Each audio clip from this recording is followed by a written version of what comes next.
How do you come into junk journaling? And how to get started with junk journaling? Where to get inspiration and ideas?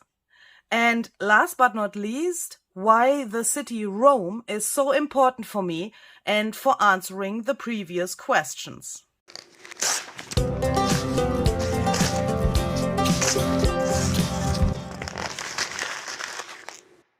Hi there, this is Luise Heinzel. Welcome to my channel Junk Journal Art. Nice to see you here today.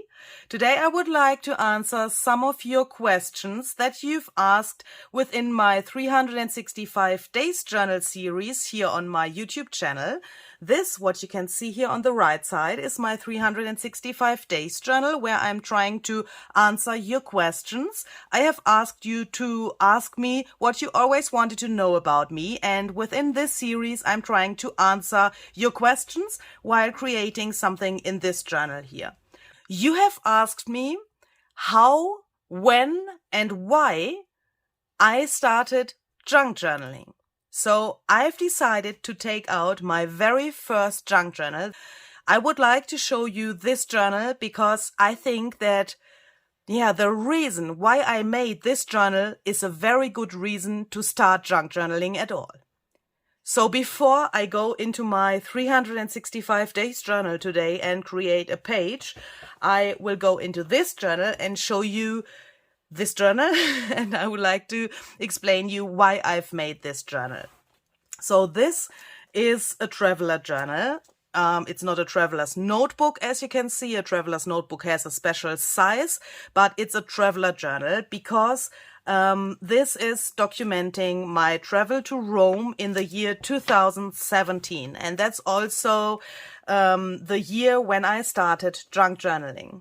So to answer the question, why have I started junk journaling? That's very easy because before I went to Rome in 2017, I thought I would like to collect some special things on this travel. For example, some postcards or some maps, some things from the train or things that I can find on the street. This thing, for example, I found on the street. I thought there will be many things that are worth it to collect them. And I thought, taking a box and putting everything into that box, that's not enough for me. So I've decided that I want to create something like a journal, but I had no idea that junk journaling is existing when I thought about that. So I went to Pinterest, I guess, and I first found those typical traveler's notebooks. You know, this very slim journals. It's nearly, some kind of, perhaps not this slim, but a traveler's notebook in its original size is a very slim journal, and it has some inserts that you can take out. You can write in them, and you can, of course, decorate them really, really beautiful. But I thought a traveler's notebook, even if it's a great name for a travel to Rome, isn't it, is not the right format for what I want to do. As you can see, I have napkins in here. I have some cards from the hotel and from some restaurants. I have bus tickets and that stuff. Everything that makes a journal really thick when you glue them down. And then I thought, okay, how can I do that? I would say I was creative my whole life. So that was a question as well. If I've been creative my whole life or if my creativity came with junk journaling. I would say I was creative my whole life, not in this junk journal-y way, but I was creative. But my mind was not ready for something like this. And then suddenly on Pinterest, I found someone who has made a traveler's notebook, but in a really fat way. She has glued many things into her traveler's notebook, some things that she has collected as well. And that was the starting point for me. Another question that you've asked was, have you ever been creative, and what have you done before you started junk journaling? And there was also a question if my style has changed within the years that I've been making junk journals. So, yeah, as I said, I always was creative. My grandma was a very creative person. I have told you about her some things in the past and in the past videos of this series. And she was a very big role model for me. She has taught me many things also about paper crafting. We've always crafted when Christmas was coming, or we've made some cards and some paper stars and that stuff. And I was always allowed to watch over her shoulder when she was creating her things. She did many oil paintings in a very professional way, I would say. She made some sculptures and characters out of it's not clay, but it's so the noun is pottery, I think. I don't know how this material is called in English. She was a very, very big role model for me. And I guess that all of those things influence my art now. I mean, paper crafting was always something special for me. I had many experiences with fuzzy cutting in my childhood. My mother told me that I cut out some characters from magazines, and I've cut all of the heads and the hands and the legs and that stuff, and I've put that them in several bowls next to each other. I don't know until today what I have done with those several body pieces of the people from those magazines. But paper was always a medium that I was fascinated about. It is part of this special feeling about junk journaling. I mean, touching all of the different materials, and especially touching the different paper materials is very special for me. And all of the things that I have learned in the past and all of the things... Ooh, that's sticking inside here. That's not normal. Normally you can take that out. Why is that sticking in here? Oh my goodness. It's very hot here today. So I guess that this is the reason why this is not coming out here. Perhaps I have used the wrong glue for this. Yet now I have lost my sentence. Now I have it. So I guess that all of the things that I've learned in the past with my grandma and in school and that stuff are part of my artsy journey today. For example, watercolor was a very special thing for me in the past. It has always been special to me to look how the colors run over the paper. That was very, very fascinating for me, and it is still fascinating for me today. So these are things that I like to include into my journals today. And that's also a thing that I would like to say and to encourage you to. If you have learned some artsy techniques in the past, then try to include them into your junk journals. I mean, you are allowed to do everything in your journal. So why not including some techniques that you've learned in the past? For example, collaging or something like that. Or if you like to take photos. So this is a photo that I've cut out of a magazine. It's not a photo that I've taken by myself, but you can imagine that this could be a photo that you have taken by yourself. Why not including photos into your journals and taking this art of taking a photo into your junk journal? So there are so many different possibilities that you have with junk journaling. That's nearly, I think this list would be endless. If I would say you can include into a junk journal this and that and that and that, this list would be endless. And there are so many things that you can do in a junk journal, that you can perhaps also include things that you've learned in the past. And if you have learned some special art techniques, if you like hand lettering, then include hand lettering into your journal. Include what you have learned and try to explore your skills that you have, no matter which genre those skills are. Do you know what I mean? This is so versatile and you have so many possibilities.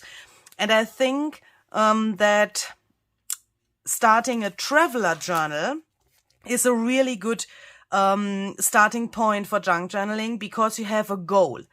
For me, this was really helpful to have this goal that I want to have a journal in the end that documents this journey. And if you have this goal in front of your eyes, you have an easier job to find things to include into your journal. If you don't know why you should start a junk journal, then it's really difficult, in my opinion, to find materials, to find things that you can include there, to find the right stamps, for example, or to find the matching stencils that you want to use. If you have a reason why you are starting a junk journal, I guess it's way easier than starting without any goal or something like that. There was a very interesting question. When did you discover mixed media art, and did it come naturally or did you struggle with it at first? This question is for me really, really interesting because what the heck is mixed media? So when I started junk journaling, for me, mixed media was everything that has to do with gesso and really dimensional things on canvases or on cards, die cuts that are really dimensional, many texture and that stuff. But in the meantime, my opinion about mixed media has changed a little bit. I think every junk journal is a mixed media piece as well. Junk journaling is mixed media because if you look for the definition of mixed media, you will read on Wikipedia, for example, that mixed media is mixing different mediums on a project. And a junk journal is a project, isn't it? And different mediums, washi tape, paper, some foil, some fabric or lace or that stuff that are different mediums that can be used in one and the same project. And for me, every junk journal is a mixed media project. But of course, I know what you want to say with this question. There are some mixed media techniques that, of course, you have to learn. As you can see in this journal, here's nearly no gesso. I think at this state of journaling, I didn't even know what gesso is and what you can do with it. Or those things like structure paste to make a touchable texture to your pages. I haven't known anything about that. In this journal, there's more, some kind of gluing the things that I have collected. This is more like a glue book, I would say. Journaling in form of writing something. Today, journaling for me is also not only writing something, but a collage, for example, that documents my day can be as much journaling as this is. Do you know what I mean? So I would say with the time, my definition of journaling and my definition of mixed media changed a lot. And if you are interested in starting a junk journal, then please don't be confused or overwhelmed about all of the different techniques. There are so many different things that you can put into a journal, and there are, of course, many things that you have to learn. Nothing is falling from the heaven to your journal or to your hands or to your brain. You have to learn that and you have to practice that. For example, for me, my handwriting is something that I really don't like. I had to learn to include my handwriting into my journals. That's a very big thing for me. I have to, become friend with such a paper where my own handwriting is. For some people that might be absolutely no problem, but for me this was struggling with putting such a piece into my journal. I always have the feeling that my handwriting destroys my journal, but that's the same thing for me. I mean, it's also a thing that you have to learn. This is not a mixed media technique or something like that, but this is the same thing to learn as a special mixed media technique. If you want to learn stenciling, or if you want to learn how to make your own texture paste, it can be the same struggling and the same learning process like including your handwriting into your journal. What I want to say is that those things that you can learn with junk journaling, or that you have to learn if you want to make a junk journal, can be different for every person who makes a journal. But that's at the same time this exciting thing about journaling. I mean, if we don't learn anything, why are we doing it? I mean, that's strange, isn't it? And what I'm just realizing here is that green obviously was one of my favorite colors since I've started journaling. I have put this little shimmery paint here to this picture that I've also cut out from a magazine or a book. No, it's from a magazine, I guess. And I would use this color today as well. This is really interesting. I mean, it's also a documentation about your artsy process. It's a documentation about your art journey when you make junk journals. And you can also learn that Mod Podge is not always the best thing to put on top of a page, especially not when you have Mod Podge on the other page as well. This feels so cool. This has a really cool surface, but I always have to put this napkin thingy here in between. I've tried everything, baby powder and that stuff to protect this page and to get rid of this stickiness. But in the meantime, I think I've seen a trick at the channel of Barbara at 49 Dragonflies. She is rubbing a candle, this candle wax over the page. I'm just realizing that I have seen that in one of her previous videos. She has told us this trick several times, but I'm just remembering it while I'm touching this sticky page. I will try that. I will definitely try that. And that's also a thing. When you look at your journals that you've made a few years ago, you will see so many things that you would never do now, or not do again now, like this thing with the Mod Podge or some other things. And that's for me really, really, really exciting. This is, something I like this journal, but as you can see, oh my goodness, here are so many things that could be improved and that I could make better, but I haven't known that when I've started junk journaling. I haven't known that when I started this journal, but this journal is still something really, really special for me. Now I have to talk to you and I can't concentrate to the single pages and to the details, but when I go through this journal, when the camera is not recording, this is like being on this holiday again, going through all of those days again. And that's such a cool thing. I think nothing else can bring such a strong memory than a junk journal can do that. Then there was a question that says, do you formally teach and share your amazing artistic skills and talents with others other than social media? The answer is very simple, because the answer is no.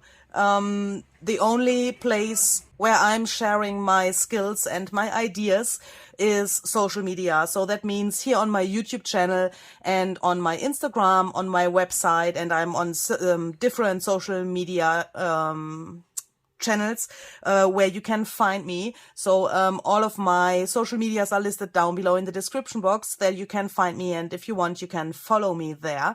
But I'm doing no online classes or something like that. I'm just realizing that I really love to stamp with bubble wrapping. So this is watercolor paper and some children's watercolor, and I'm just thinking of taking out my bubble wrapping and stamping with some watercolor in my 365 days journal where I want to create a page today. This is so cool, and this is so simple. I mean, this is no special watercolor, and this looks so awesome. I'm just realizing how much I enjoy looking at these little dots and these different patterns that the foil has left on the paper. I think I will use this technique for my page in the other journal today. So I think I will stop flipping through this journal now because I want to stamp with bubble wrapping. And I want to create my page in the other journal. If you want to see the rest and a more detailed flip through than what you've seen here in this video, then please check out the info box. I have a whole video about this journal where you can see every detail, every card and that stuff that's included here in this journal. So perhaps you would like to enjoy that video, then click the link down below.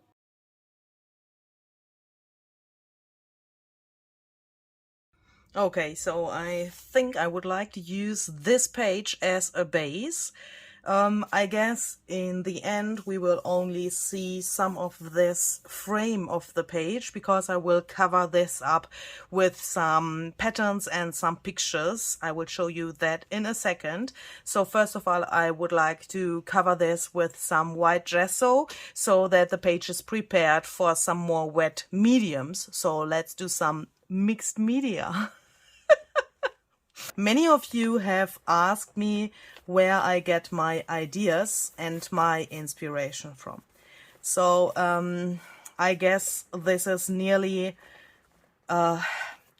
it's nearly impossible to answer to that question because that can be so different from day to day and from project to project. Sometimes I see something like this bubble wrap stamping in the other journal, for example, and then I think, oh, let's do that. Sometimes I see some flowers or a wall or something like that. Sometimes it can be that someone says something to me, and that this one sentence is my inspiration for a spread or something like that. So yeah, I would say to answer to that question is nearly impossible because yeah, I think it's not so helpful for you because it can be that for you inspiration and getting ideas can be something totally different than it is for me. I mean, for every brain it works differently, I would say, but for me it can be everything. It can be the smallest thing that brings me inspiration. Another question was what means your family to you and how does your family inspire you to get ideas for your journals? That's also not so easy to answer because my family is not so big. I mean, my mother has passed away several years ago. My father lives in Germany, the same with my brother, so they are very far away. I'm here in Austria and they live there where I was born. No, that's not correct. My father lives there where I was born, and my brother lives a little bit away from there, 250 kilometers away from my father. So they are very far away from each other and very far away from me. And they don't influence me. I mean, we are also not talking about my art, actually. I don't know. My father sometimes asks me something about my journals, and I'm just struggling a little bit because this is something that I've never used before. This was gifted to me the other day, and I'm really curious how this will work. This is such a golden dye spray. Don't know, can you read this? This is the color and this is the brand. I don't know how to say this in English, but I want to try this out. And this is also something, when I get something new, some new mediums, for example, then I want to try them out, of course. And I like to experiment and I like to get new ideas with a new medium. So, don't know if that makes sense. But yeah, to answer this question with my family, that's not so easy because, yeah, we are not talking about my art, actually. I mean, my father is asking sometimes some things about my journaling or my work, my shop and that stuff. But I think he can't understand that so well. I mean, he has nothing to do with this topic of junk journaling, so it's very hard for him to actually get what I'm doing. So this question also included what means family for me. That's also not so easy to answer because, as I said, my brother and my father are really far away from me. And my family here is Gary, even if we are not, you know, a family by, how do you know what I mean? I don't have the English word, you know. My father and my brother are my real family, and Gary is my chosen family, or how can I say that? And of course, from him, I get many inspiration because, yeah, he's the one who is my direct person to talk to. We are talking a lot about junk journaling and art, and he's also someone who can get inspired by weird things, I would say. So he's a very... yeah, he can see art with very special eyes, and that's relatively helpful for me very often. And he also has opened my eyes in the past for some artsy things in our life, even in situations where you wouldn't expect some art. And that's really important for me to have him around me, especially in Rome. When we are traveling to Rome, it's very helpful to have him because he sees things that I don't see, and the other way around.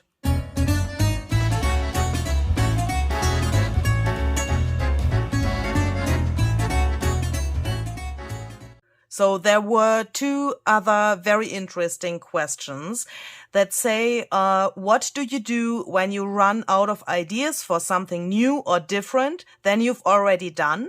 And the second one is, what gets your creative juices flowing? So I think those both questions match very well to each other. I like to do something that I already know how to do. So as you can see, this, for example, this is a very good example for that. If I don't know what I can do, I do something that I've already done. In this case, it's stamping with bubble wrapping. What I have not done before is splattering something else in a different color to the stamping before, and also this splattering wet and wet on top of bubble wrapping I've never done before. This gives me a totally different effect than I've expected from this stamping with the bubble wrapping, and from this point I can start something new on my page. I can perhaps explore some new patterns here. I can make a photo and get inspired by that photo or something like that.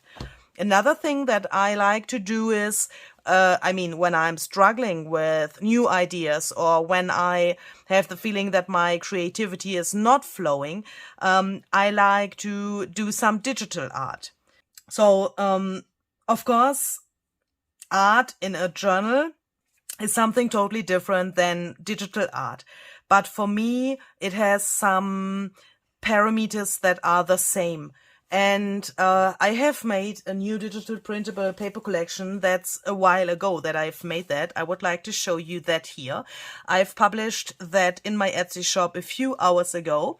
So this is called Women in Rome, and I've tried to get this feeling of the city Rome into this printable.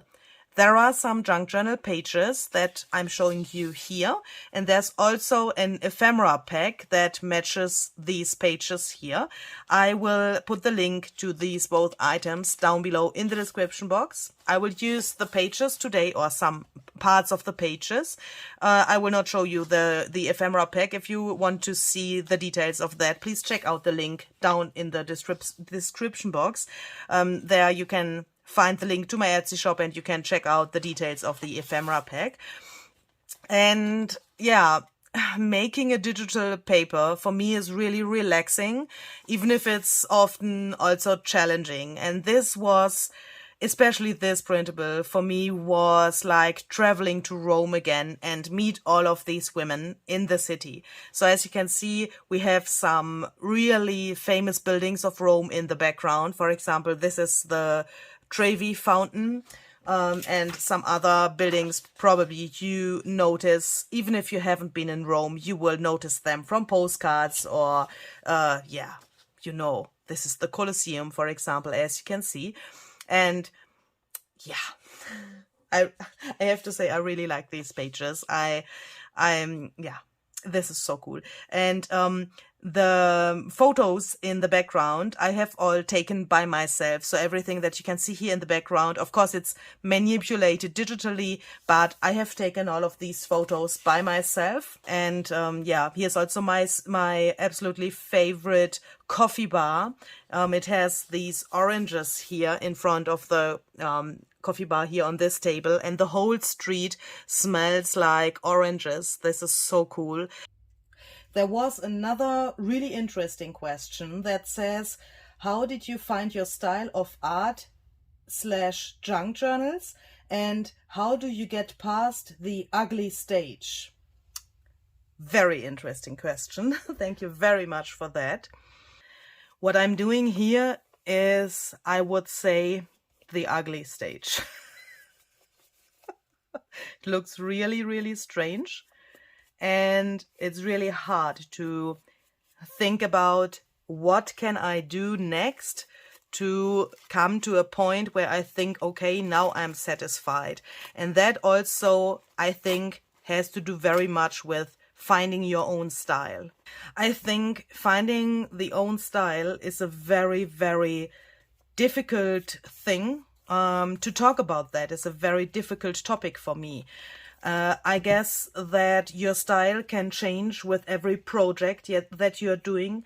You can do something today and tomorrow you're doing something similar and it looks totally different. I think that's normal and that's good. And I think it takes a very long time to find your own style.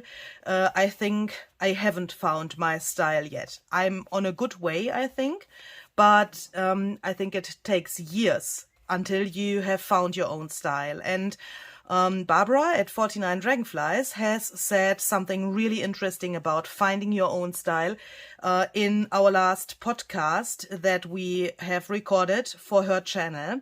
She said, or I think, was it the last one or I don't know, but she said, it doesn't matter which episode it was, but she said that you are the last person who is recognizing your own style. First, the other people will recognize your style, and you will be the last one who will recognize it. And I think that's very, very true. And that is also, I would say, some kind of a hard thing to accept. and you need very much patience to find your own style. Okay, so then let's talk about this ugly stage. I would say this is the ugly stage. This is really strange, and sometimes, yeah, to be honest, I think this will not end as a beautiful project. I'm often thinking such things. But I guess the secret is to go on. That sounds so easy and so simple, but I think that is the solution. Just move on, try out different things, perhaps try out things that you think that will not work. Do the things where you think, oh, that is not a good idea. Because when you do that, then you can perhaps find out some new techniques that you would not find out if you would overthink it or think about the things too much. Try out mediums that you have not used before. Try out materials that you've never used before, and don't stop. I guess that is the most important thing. Don't stop. If you think, oh, I'm not satisfied, go on. Glue some die cuts down, glue some scraps down, use what you have and glue that down, or tear your piece into several pieces and make a collage out of it, or something like that. The main thing is, I guess, but of course that's only my opinion, don't stop. If you stop, then perhaps you will never get to this point where you think, oh, now I'm satisfied. In some of my previous videos, I've said, when you have asked me, where do you get your inspiration from, or from where do you get your ideas, I said, I don't sleep. And some of you have asked if the night is my creative time, or why I don't sleep. I have to say that sometimes when I said I don't sleep, that was a joke. But because of course I do sleep, yeah, but and I sleep enough, I would say. But it's also at the same time the truth. I mean, when I say I don't sleep or my ideas come within the night, because I have, I would say it's some kind of a phenomenon. When I go to bed and I close my eyes, then there's a time between being awake and falling asleep where I have something like dreams, but I can control those dreams. That's really weird and really hard to explain. It's something like you see something, in a dream, but I can control that, and I can influence what I'm thinking, what I'm doing when I'm doing something in this, not dream. I don't know how to explain that, but this time between going to bed and falling asleep is for me really, really important. Sometimes I get some ideas during this time, and when I wake up in the morning at the next day, then I am a lucky girl when I can remember what I have thought about in the night, or what was in front of my eyes. Sometimes I can't remember in the first seconds when I'm awake, but during the day, mostly those let's say dreams come back to my inner eye, and I can remember what I have thought in that moment when I had this dream, and then I can bring that into reality in my projects. That's really weird. I don't know if someone of you has experienced something like that. If yes, please leave a comment. I would be really interested if there's someone out there who is feeling the same about that. Because for me, sometimes it feels really, really weird, and I think, what's going on with me? So perhaps there's someone out there who feels the same. The next question is about how I see projects that beginners have made. The person who has asked the question was wondering if I think, how can you do something like that in case a beginner has made a project, or if I can find inspiration in projects that beginners have made as well. And I have to say, of course, I can find inspiration in such projects as well. I have to say, sometimes I'm seeing something where the person who has posted it to Instagram, for example, says, oh, I'm a beginner and I have made this or that. Or I have watched your tutorials and then I have tried this out. It looks not so nice because I'm a beginner. I wish that you would take an eraser and erase those sentences from your posts, because when I see something that a beginner has made, I'm always finding something that inspires me as well. And I think that's so great that we can learn something from each other every day. And no matter how long we are doing this creative thing here, we can learn something from each other. No matter how long we are doing this, and if we say we are a beginner or we are an expert or whatever, I mean, who defines that? Who says you are an expert, or who says you are a beginner? You have to make this definition by yourself, and you have to trust yourself and your own things that you are doing and your own skills. You have to trust them, and I think that's very important. And I don't know which paper I shall choose. And of course, when I see something that a beginner has made, I would never think, what is that? That is ugly or something like that. Of course not.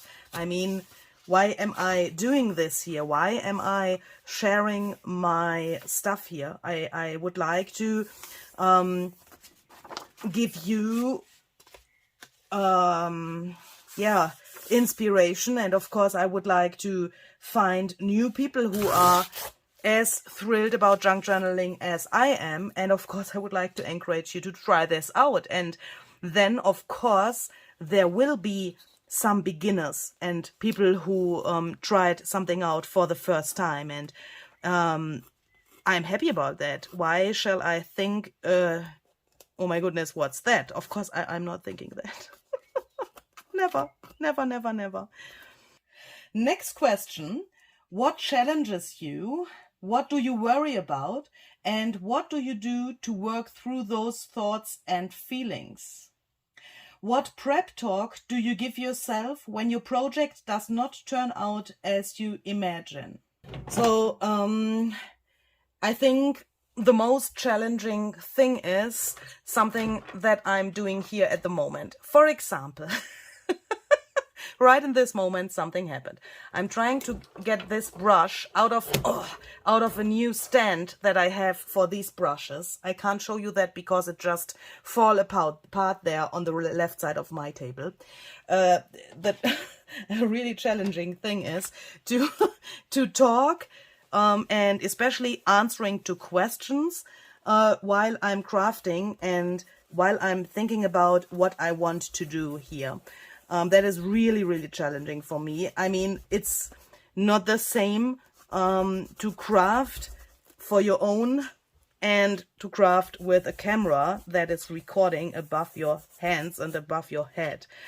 That's really, really hard for me. But I guess that this question asks for something else than what I've just said. I think the question is way more than that.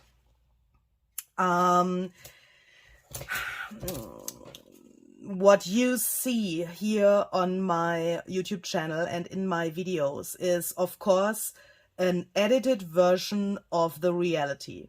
I'm recording the video, and in between I have some breaks, of course. I turn off the camera in between when I struggle and don't know what to do next. And then I start thinking about that. I'm turning my page around. I'm running to my coffee machine, making a coffee. And I have to take my time to find my final result and my, the things that I want to do and the things that I like. And that's sometimes perhaps something that you don't realize so extremely because you see the edited video, of course. The question, what prep talk do you do, and what helps you to find your way back into the project if you have struggled before? That's very easy. That's very easy to answer. I always say to myself, everything is better than what I have done before. I had a very, very stressful job before I decided to do my art full-time, and everything, even if something goes wrong, is better than what I've done before. And that's what I'm saying to myself every time when I have such problems. And that's really, really helpful. The next question is, since your husband is a musician, does music play an important part while you are working on your own creations? I have to say, in the most cases, music doesn't influence my projects, but when I do that, when I think about that and I want to craft with music, then of course it can influence me a lot. In the most cases, I can't think about crafting with music because the camera is recording. When you hear music in a video, then I have put that to the video later on when I edit the video. And of course, the music is not playing now. I mean, if you perhaps hear music now, then I have put that into the video later when I edit it and not while I'm recording it. And that's the reason why that doesn't influence me so much while I'm creating. Then there was a very sweet comment. Someone has written that I've inspired her, and she wants to know if I have such people as well who are inspiring me. It's really hard for me to say who inspires me, because it can happen that the one day it's the one person and the other day it's another person. It can be that I am watching a YouTube channel, one and the same channel, for months, and then I stop watching that channel for some reasons. Because my style has changed or my interests are on another topic or something like that. And for me, it's really hard to say I watch this channel or that channel regularly, because it's also for me a question of time. What can I watch and which videos can I watch? And it's hard for me to say names. Of course, I'm watching the channel of 49 Dragonflies regularly. that also has to do with the fact that I'm a design team member of her design team. And of course, I want to be up to date with the things that she is doing and with the papers that she is putting into her shop. I have to create my design team projects for her, and that's of course a reason why I'm watching her channel. I have to stay up to date with what she is doing. And another thing why I'm watching her channel is we have become good friends in the meantime, and of course I'm interested in what she is doing.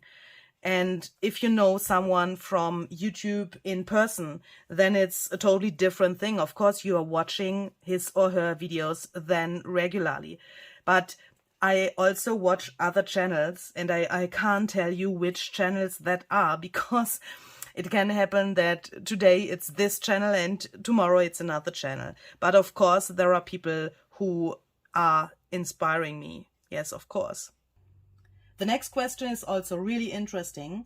That says, who was your biggest influence in your life's journey and how has that impacted your art? I have the feeling that people who can answer to this question sometimes have went through bad experiences, and I have the strange feeling that sometimes bad experiences have the most impact to your life or to your art. And that's what happened to me as well. I had a very, very hard childhood. I can't explain that in detail. That would be too long and too private. But there were some things that happened to me that were not normal, I would say. And not so nice. And if someone tells you that you are not enough and that everything that you are doing is not enough, then you can believe that, and it can break your heart, it can break your soul, it can break your whole life. But it can also happen that when you get older, that you can win strength from those situations, and that's what happened to me. My whole life was like, you are not worth it, you are not enough. Everything that I made was, obviously not good enough. And then I've learned, and I've also learned that from you as my viewers, that I'm enough, and that's such a great feeling. I've learned that I can do great things, that I can inspire other people, and that's more than everything I've ever experienced in my life. I'm very, very thankful for this experience. Sometimes I wake up in the morning and I can't believe what you write below my videos. I'm really touched by your comments, and I guess without YouTube and without this creative journey, I would not be the same person like I'm now. This isn't a problem of my daily life, I would say. I could manage to not think about that every day, but in difficult situations I think about that, and it comes to my mind. And in those situations where I get so many wonderful comments from you, it gets to my mind as well, and I'm so thankful for that. That is, I can't bring that into words. It's just so wonderful. Does your creative work bring joy to you every day, or do you also have those days where you struggle with what you're doing and you're not happy with what you are doing? So I think it's a normal thing that even if you do something that brings you joy and that makes you happy, not every day is the same thing. I mean, of course, I have days where I'm struggling, where I think I will stop everything, especially then when technical things are not working as they should work. then I sometimes have those days where I think, okay, I will stop YouTube, I will delete my Etsy shop, and I will, I don't know, I will work something else, but I will stop this point. And yeah, I think that's a normal thing. I guess that is totally normal that you struggle with things, even if you love what you are doing. But those technical things sometimes can drive me crazy. If money was not an issue, what country would you like to visit and why? So I guess that the answer is already relatively clear. I would love to live in Italy, and I would love to live in Italy and learn the language.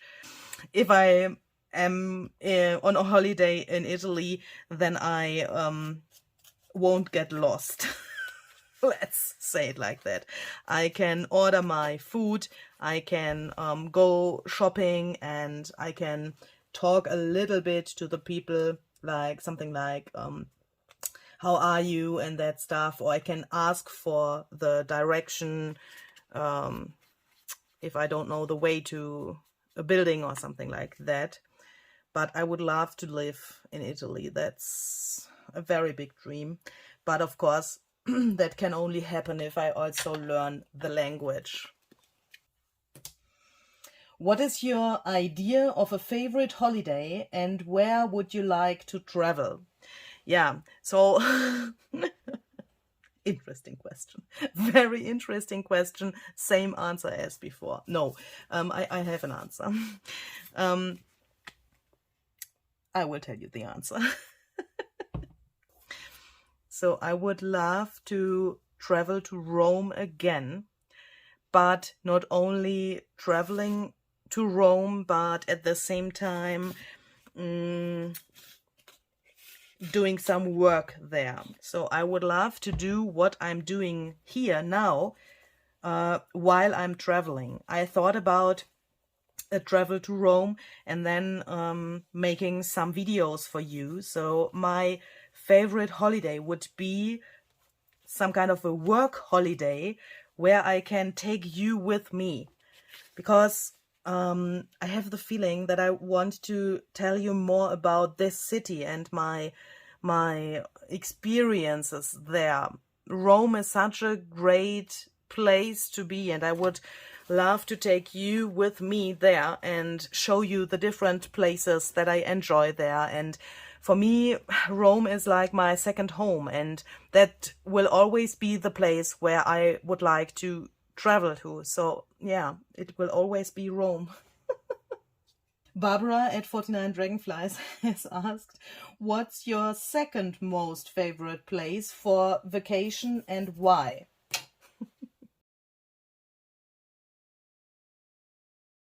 So, of course, the answer is Vienna is my second wish for traveling. And of course, I would love to visit Vienna and Barbara in Vienna. Until now, that didn't happen, but perhaps that will happen in the future.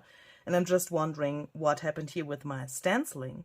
I guess I have to do that again. That looks very strange. I wanted to have something of this pattern here for the background, but now this looks really, really strange.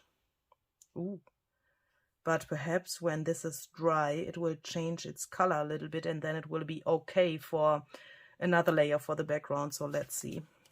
There were also some questions about my favorite dishes that come from the Italian kitchen and my favorite places in Rome. And there was this question why I have been in Rome, if I have worked there, or what was the reason why I was so often in Rome.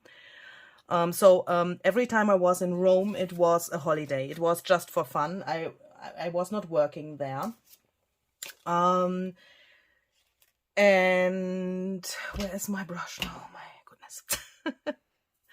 And my favorite dishes. That's so hard to say because I love the things that I don't know. I love all of those things that are not available in Austria, that are not so, yeah, that we don't have here. I like everything with fish, and I like these little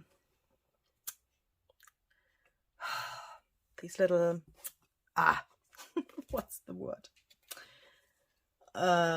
Seashells. They are called Kotze. In German, that's a very funny word. No, actually not so funny, but it's meaning something totally different. I really like that kind of stuff.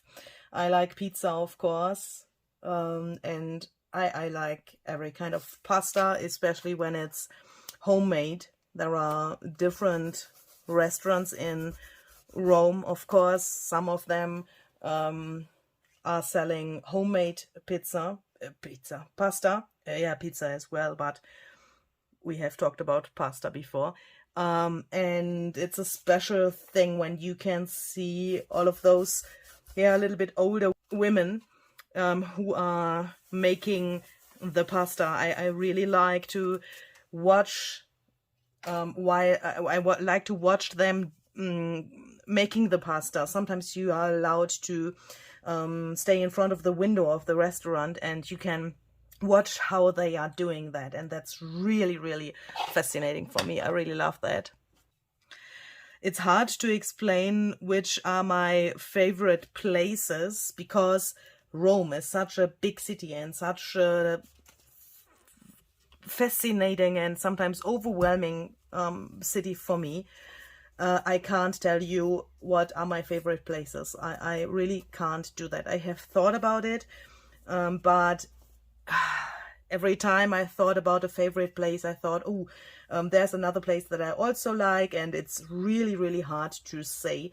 I really love the Pantheon and the place in front of the Pantheon. I really enjoy to be there, but there are so many other places that I enjoy as much as this place that I really can't answer that question. And there was another question about finding vintage things in Rome or on a holiday. Of course, Rome is a very good place to find vintage things, especially on flea markets. There are several bigger and smaller flea markets where you can find really interesting and antique things, really vintage stuff. There are also some really cool bookshops where you can find really old books. Bookshops in Rome are a special thing. I really like to go into those shops there. That is absolutely amazing. Some of you wanted to know which other places I have visited in my life and where I was on holiday. So when I was a child, I was allowed to travel to Italy with my parents. I guess that this is also a reason why I love Italy so much. Every time in the summer, every year in the summer, when we had our holidays, then we went to a campsite in Italy. And I really enjoyed this time. It was every time the same campsite for years, but that was a really special time in my life, and I really, really love looking back at this time. I also was in Greece. Is that the English word? Griechenland. And that's it. I mean, I have not traveled to so many places. Oh, I'm just realizing I was in Denmark, but I can't really remember this time. I mean, it's very long ago. But yeah, as you can guess, Italy was always my favorite place to be and my favorite place to travel. There was a question why I am so connected to Italy and to Rome. I guess this connection to Italy comes from my childhood when we traveled to Italy every holiday. It was something relatively normal for me. I mean, my parents were like, okay, the holidays are there, so we can start. And it was a normal thing to go to Italy and to this one campsite where we always were. And it was such a normal thing. It has belonged to my childhood for such a long time. I was in Italy the first time when I was 4 years old, and the last time with my parents there I was 19, and that is a very long time, and that was just normal for me. And to play around with the other children that were there on holiday as well, of course, is a very special thing.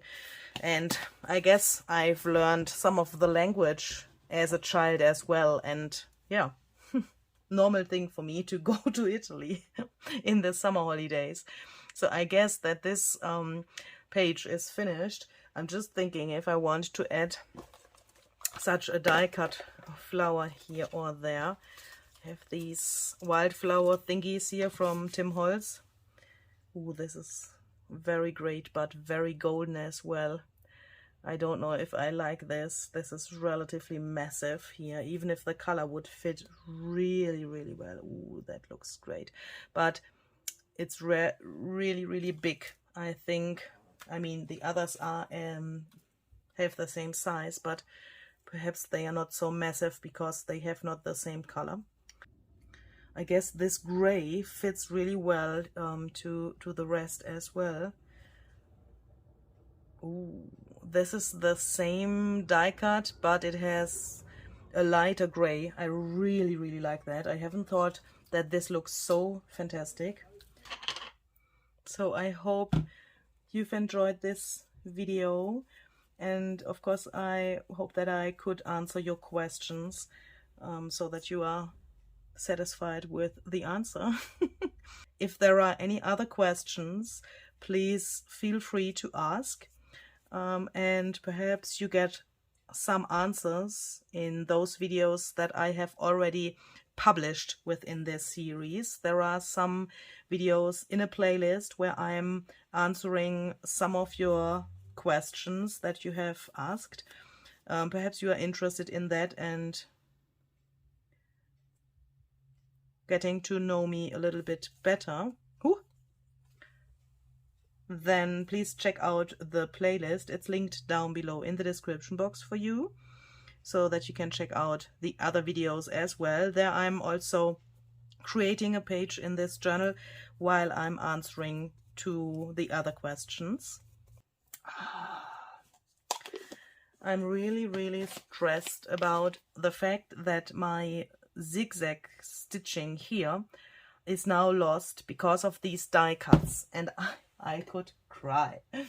This is not what I want. This is definitely not what I want. This is too matchy, too not dimensional anymore, and this looks strange. So I will just make something that I can put on top here, perhaps a little ruffle. Okay, so I've just made this little guy here. This is no zigzag stitching on this ruffle, I know, but I think this makes it a little bit more harmonious. And the last thing that I would like to do is I would like to add this quote, if not now, when. I would like to place that here, because I think that this matches really, really well to this page and to this whole video. I really like this here. Okay, so I will let this dry, and then I will take some photos for my Instagram. So if you want to see this in detail, then please check out my Instagram. It's linked down below in the description box for you. So I will post some detailed photos there as always. I would like if we see us there again, and I hope that you like this, of course. Perhaps you could get some inspiration. And I hope we will see the next time. Stay healthy, stay crafty. See you.